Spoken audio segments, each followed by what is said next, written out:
care about the people that are around you, and I feel like you give your all. You don't just do like 50%. You really truly give your all. It's really taught me a lot about myself. There's just so much to you. You can make anyone feel special. And I'm on a seesaw with these two people. I'm on a seesaw with Ari and Caleb. Part of me loves them as a couple. Part of me is still annoyed that Caleb said they were just a friendship. And oh my God, am I surprised about the fallout between Scotty and Zaina? I want to pretend. I would really want to pretend, but I'm not. I really am not. And it's time for changeover. So I can't wait for the next episode to hear and see what happens with everybody, because I know it's about to go down and people are going to throw a fit, especially when they find out what their partners got up to in their absence. But anyway, hey there. Thanks for stopping by. It's your girl, Valerie. Welcome back to my channel. If you're new here, don't forget to subscribe. Click the like button, turn on the notification bell for when I upload new videos, and definitely leave a comment. In this episode, I'll be reviewing The Ultimatum, Season 3, Episode 6. So, guys' night and ladies' night is over, and it kicks off. Big time, it kicks off. Because as soon as she walks through the door, you already have, Scotty on 10. He's ready to pounce. I think this is how he deals with conflict when it comes to his partner, Arya. And I don't think he was prepared for Zaina to sort of put him in check. Because he said to her, have I ever said anything about, J.R, yes or no? And she was like, what's going on? Because as soon as she walked through the door, she could tell something was not right. And his behavior just proved it. Because he didn't want her to explain anything. And it's like, why are you stopping her from explaining anything? What have you done or what have you said off camera that you're afraid that she's going to bring up? Why are you sort of limiting what she can say and what she can't say? And I'm happy that she was able to advocate for herself and actually tell him, this is not it. You can't speak to me like that. You need to lower down your volume and you need to sort of pacify yourself, because I'm not going to stand that. And I think he's used to sort of railroading Arya and just getting her to understand or accept anything he sort of dishes out to her, because she doesn't sort of challenge him. So when he realized that he couldn't get away with it, that's when he suddenly sort of switched off and he suddenly was this gentle person. And it's like, no, that's a massive red flag. It's time to check out. Tell Ari, it's time to check out. It's time to leave. Let's go. Let's ride. There's no need for her to continue to stay with this man. This man over time could become physically abusive. I am not saying he's physically abusive, but I'm saying over time he could be, because of the switch up, the sudden change in his mood and the sudden change in his character. I didn't like that. So that made me sort of side-eye him and think, what else does he do with the cameras are off? You have Nick sit down with Mariah. They're discussing the guys and ladies' night.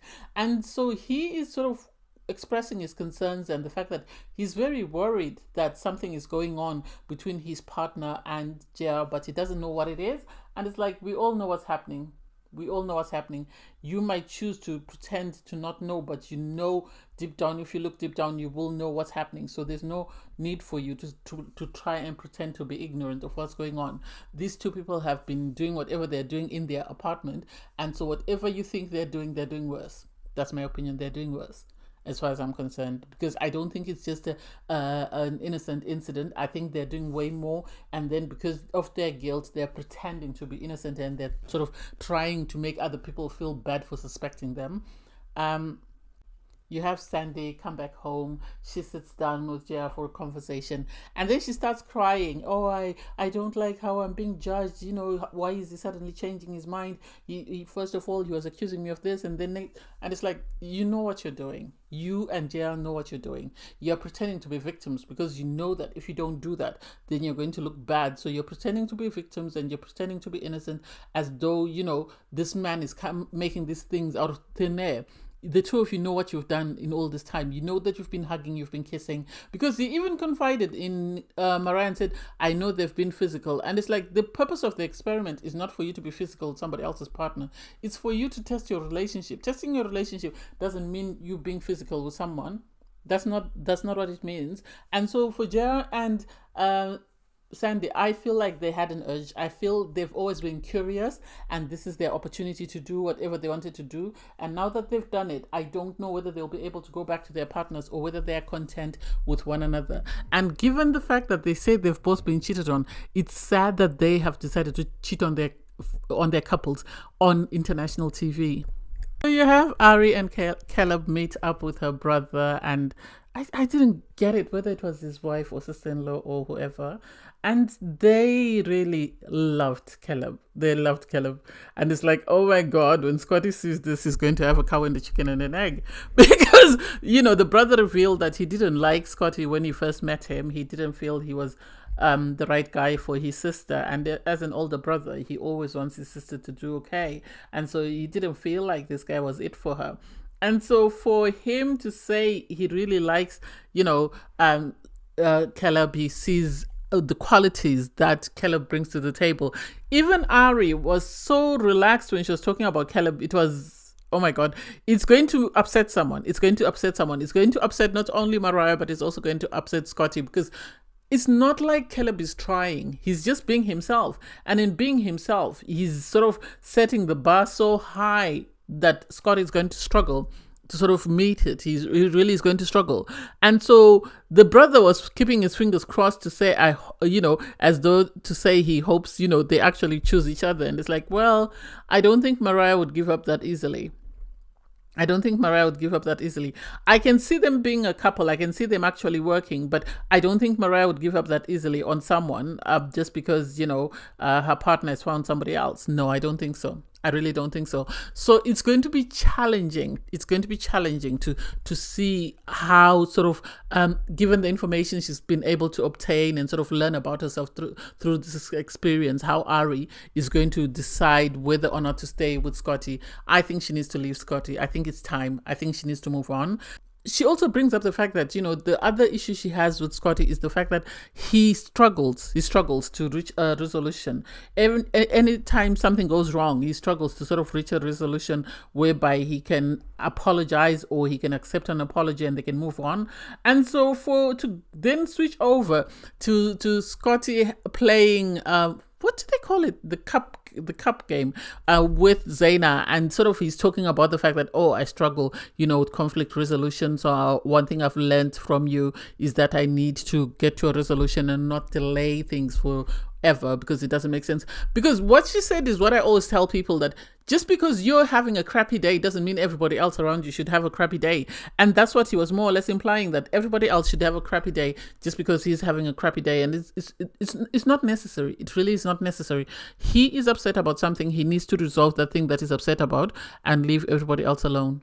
Why does it seem like the producers are creating unnecessary drama? Because everybody is spiraling and there's no justifiable reason as to why everyone is spiraling. You really can't explain why people are behaving the way they're behaving. And so it doesn't make sense to me. You have JR and Sandy go out on a walk, and they say it's their last walk until, as a couple, because it's about to be changeover.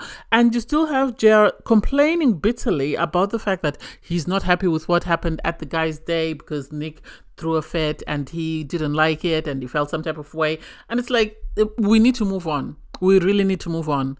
It's not that deep. It really is not that deep.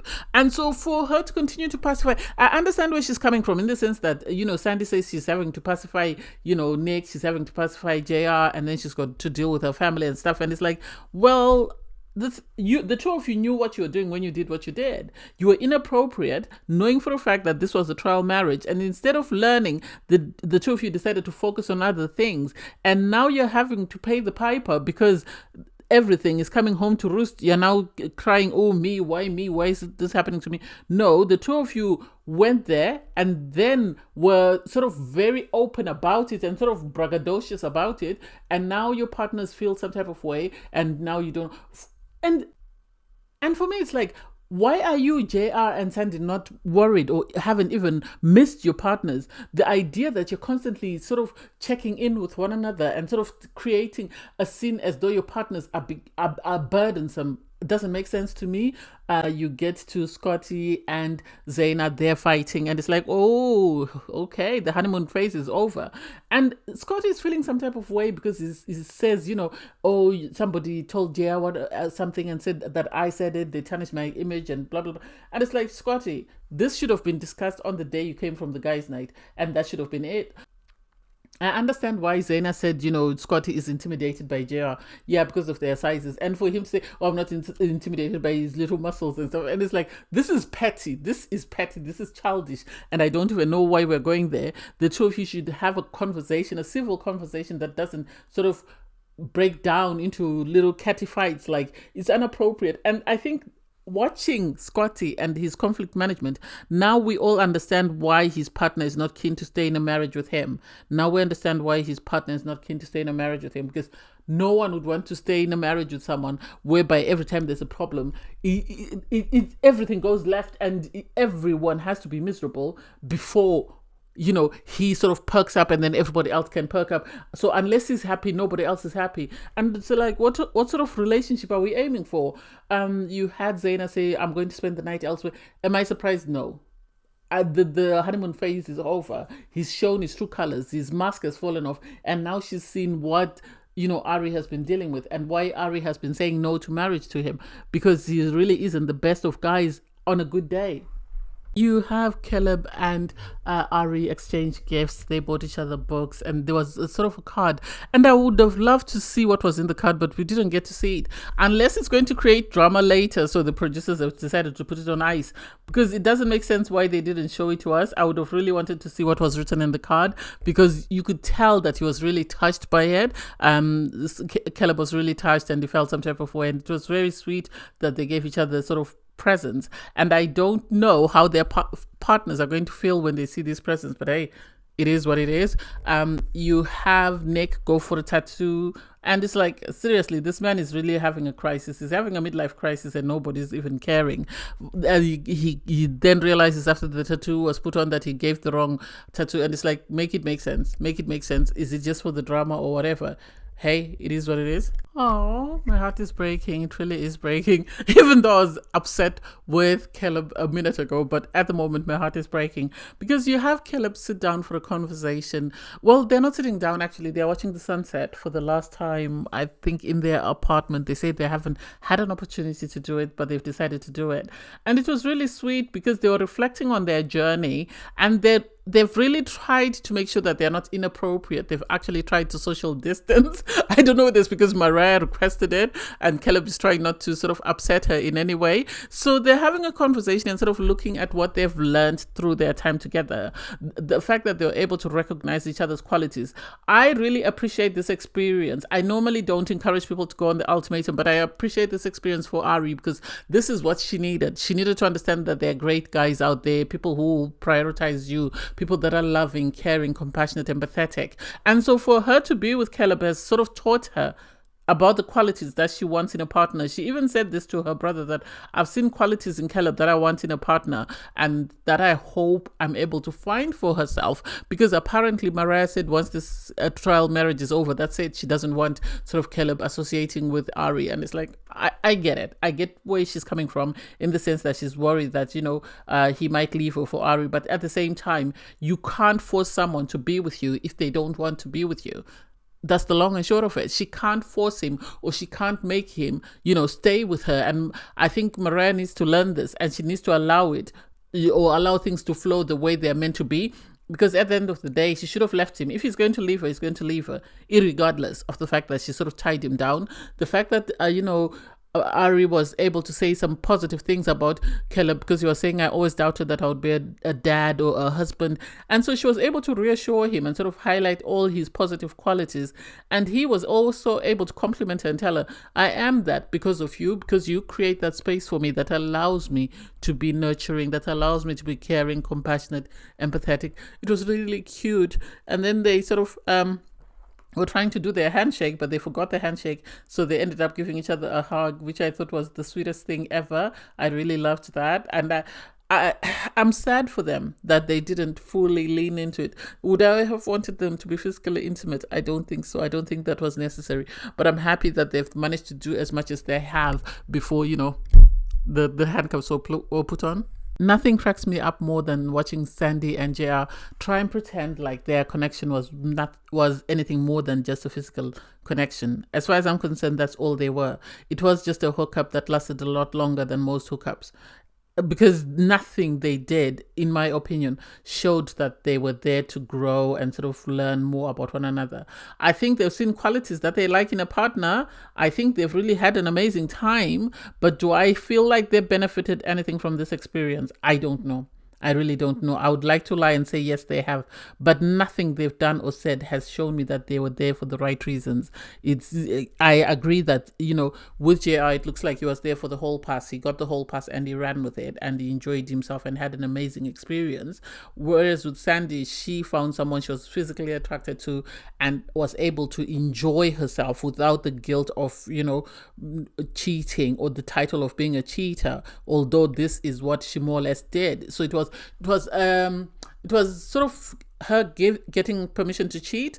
So they have this conversation about they're going to miss each other and they don't know how they're going to sort of be able to adjust with their old partners that they came into the experiment with. And for me personally, I can't wait to see what happens, because I know there's going to be a lot of fallout. I know they're totally different people to the people they were going into the experience. So I can't wait to see what happens to their relationships.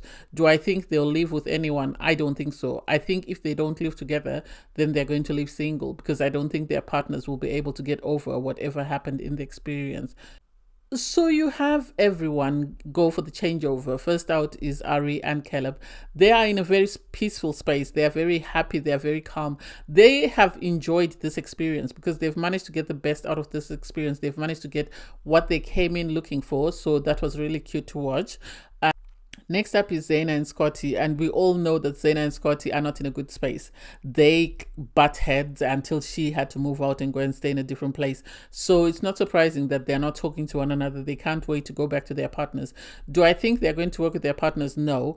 I know for a fact that they're going to butt heads and they're going to end up splitting, because it doesn't make sense. They are too stubborn and their partners. Ari's too good for Scotty, and sadly JR, I think he's found his person, because he said he's found the qualities he wants in a partner in Sandy.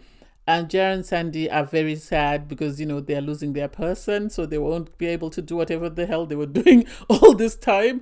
Poor them. So they arrive at the table, and you can really see that they're really sad. One would have thought they would be excited to meet up with their partners, but I don't think they're excited to meet their partners. I think they wish the experience could go on for a couple more days.